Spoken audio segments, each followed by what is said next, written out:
and it should be much higher. 2 volts higher than it was. What's going on, guys? Dan back here with the Regular Guy Garage. What I'm going to be doing today, I'm taking a break from the Foxbody. I've been making every single video that I possibly can on it. Wanted to do something a little different, plus I'm still waiting on parts. So if you haven't seen in one of my last videos, I showed you my trailer setup and some of the issues that I have as far as hooking up the car because of the way that my trailer is set up. What I'm going to be doing today is using this little MIG welder, 110 volt MIG welder that we got from Harbor Freight to make my trailer, to make the trailer more efficient when I'm hooking up the car or hooking up any car, hooking up other stuff. So let me show you what I'm going to be doing. All right, so I picked up a few of these D-rings, and what I'm going to be doing is welding these here in the corner. So if you don't know, right now, this little bracket right here is one of the only ones that I have to actually hook a strap up to, and there's another one up there in the front. So when I have a car on here, like I showed you in that last video, I end up having to hook up to this piece of angled iron right here. And while it works, I'd rather just have something more efficient. So basically what I'm going to end up doing is I got these D-rings and I'm going to just weld them. I'll put it on there. Basically the D-ring's going to go on, and then I'll weld the bracket right here. And then this way I'll be able to run a strap straight up to the rear end of the car when I have it on here. Ways to make this a lot simpler.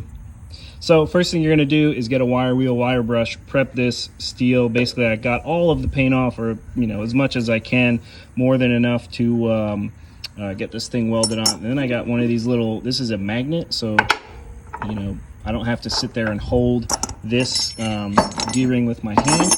I can essentially just stick the magnet there, put this, figures that doesn't work the way I want it to. It works good enough. There we go. Basically, I can stick this right to that. There you go, right there. And then I'm just gonna go ahead and place my tack welds in, and then we'll move on. All right, additionally what I did, I just threw down one of these welding aprons so I don't catch the wood part of my trailer on fire.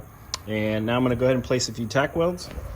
The welding setup is, this is just the titanium flux 125 welder from Harbor Freight, super cheap, and I'm welding this with an 030 wire.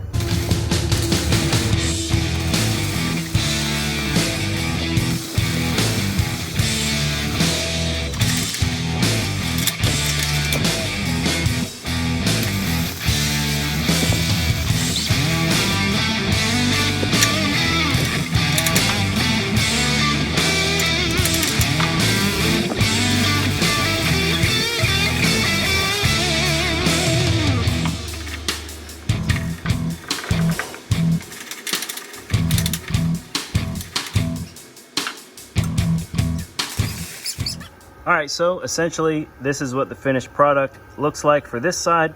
It was a little difficult for me to weld underneath because there's not really much room. So I kind of just, held the torch there and did as best of the circles that I can, but not bad. I mean, a couple little spots where, I slipped or whatever, but I'm pretty sure this hook is not going anywhere. I've got it, welded basically completely around on both sides. This side's a little uglier because I started going one way and then I decided to go back the other way and whatever.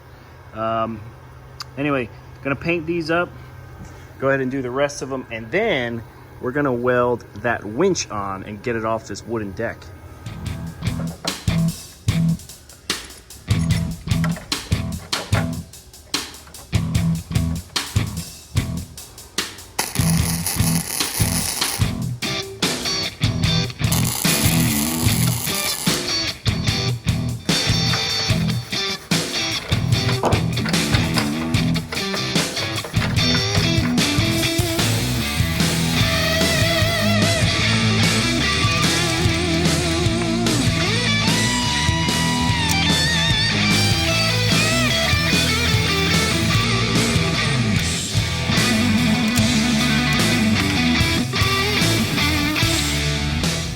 All right, so got the D-rings all welded on. I got them on 4 corners, so I got them down on the edges right here. And then, don't mind me, I'm charging the battery real quick. And then I got a cup up here, so I don't have to use the shackle anymore. What actually would happen was I'd put my shackle here, and the pin on the shackle would actually loosen up while I was driving. So I won't have that. I got this nice D-ring here. And then, if you didn't see prior to, I had the winch on the deck, and I just had those pieces of wood kind of spacing it out. It was always meant to be temporary. Obviously, that's not the most ideal setup. But I went ahead and welded the winch plate up here onto this part of the frame. Already kind of did a little test where I pulled basically against the frame of the trailer. I did that yesterday, but the battery was getting a little low. But everything works out pretty fine. Got it all welded in. I mean, the welds, I'm getting better with them, you know, still kind of ugly, but whatever, you know, I'm pretty sure it'll hold. And then I just pretty much went down the line, welded a bunch of spots on the sides and then on the front as well. There's a couple spots over there welded. All right, guys, that's gonna be it for this video. Just kind of wanted to break it up. I've been doing a lot of Foxbody stuff lately. I love doing the Foxbody stuff, but I also, you know, do some other stuff too. I've been thinking about getting some F250, you know, Power Stroke videos in. Let me know if you guys want to see anything with that. We'll see. Anyway, just a kind of a quick, like, hey, here's what I'm, you know, here's what I did to my trailer to make it more efficient for me. I hope you guys like the video. If you are stopping in for the first time, be sure to subscribe. Check out the playlist for the cars that I've built / am building. If you like the video, give it a thumbs up. If you don't follow me on Instagram, at Regular Guy Garage. As always, thanks for watching. Take care. We'll see you on the next one. Is a set of strange adjustable front shocks. What I have to do is a lot of work that I'm not too happy about.